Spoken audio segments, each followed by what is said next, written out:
কাৰ্বি আলং জিলাৰ আয়ুক্ত কাউন্সিলৰ principal secretary আমাৰ বিজেপিৰ সভাপতি ৰণাল্ড কিলিং ৰিদীপ ৰংহাং আৰু প্ৰাক্তন MP হৰেণ সিং বেকে আদি কৰি মঞ্চত উপবিষ্ট বিশিষ্ট ব্যক্তিসকল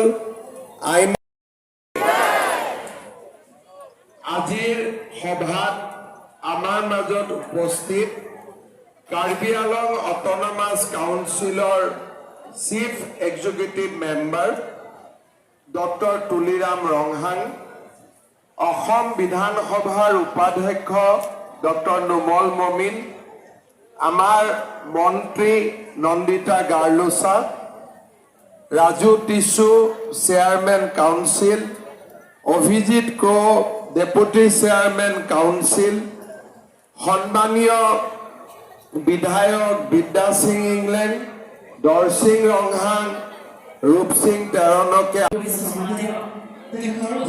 কাৰ্যক্ৰম খবৰ কেনেকুৱা?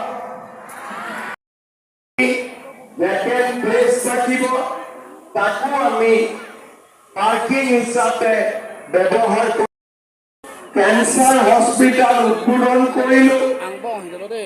মাদ্ৰাছ, চেন্নাই, বম্বে যেনেকে লাইনেট মেচিন থাকে, MRI থাকে, পেট চিটি থাকে, চিটি স্কেন থাকে, তেনেকে সকলো সুবিধা দি পেলাই আজি আমাৰ ডিফুত কেঞ্চাৰ হস্পিটেল হ'ল।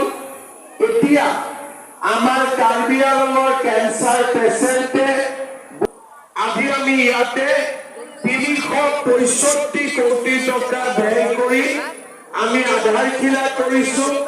3 বছৰৰ ভিতৰত কাৰ্বি আলঙত মইনি স্কুলৰ নিৰ্মাণ হৈ তেওঁলোককো আজি আমি ইয়াতে 10,000 টকা আগবঢ়াইছো।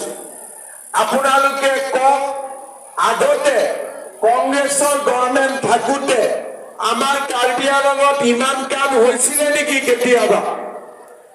কাৰ্বি আলঙত আগতে কেঞ্চাৰ হস্পিটেল হৈছিলে নেকি? কাৰ্বি আলঙত আগতে ফ্লাইঅভাৰ হৈছিলে নেকি?